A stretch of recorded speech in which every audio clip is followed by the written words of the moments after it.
final story tonight, the city of Columbus, Ohio is removing a statue of Columbus and will soon change the name of the city to Colombo and erecting this statue of Peter Falk.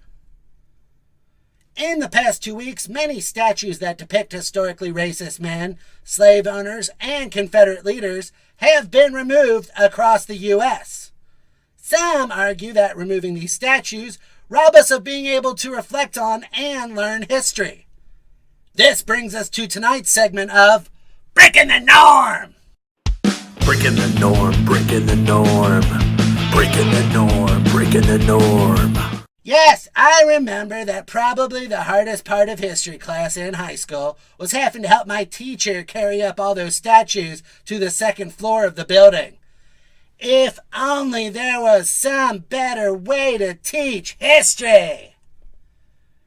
But alas, there's only statues. I'm just joshing you. Statues aren't teaching tools. They're decoration.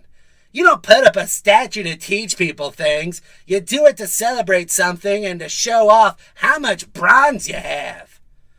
There's a 15-foot tall statue of Superman in Metropolis, Illinois. That doesn't mean that the people of Metropolis, Illinois know anything about Superman.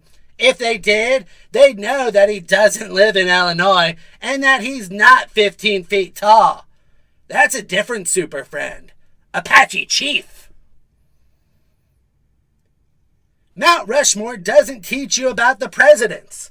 A survey by the U.S. Mint found that only 21% of Americans can even name who's up there.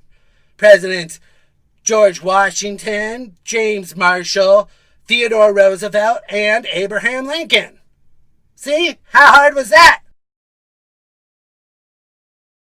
I'm sorry, I'm being told that James Marshall is not on Mount Rushmore and that he's not real. And that he's a Harrison Ford character from Air Force One. Oh, and BT Dubs, in addition to Mount Rushmore not being useful as a teaching tool about presidents, it was built on land that the U.S. government unlawfully stole from the Native Americans. The Confederacy only lasted 4 years. Gilmore Girls ran longer than that, and Connecticut isn't putting up statues of Rory and Lorelei. Wait, no, hang on. Note to self. Yeah. Start a petition, Gilmore Girls statues. Connecticut, do it, please. Yeah.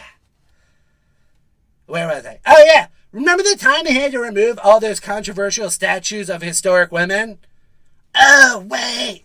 That didn't happen because there are hardly any women from history commemorated by statues. Some argue that leaving the statues up will, remind us that we should stop repeating the past. Statues are not there to scare you from doing the wrong things. They're not Mr. Yuck stickers. We actually do have designated places that contain statues to remind us of our horrid checkered past. They're called museums. If you want to preserve these statues, put them in a museum and put a plaque on the exhibit saying, "This room contains statues of men who egregiously thought some human lives were worth less than others. Shall we strive to never be like these men and grow from their mistakes?" Break the norm.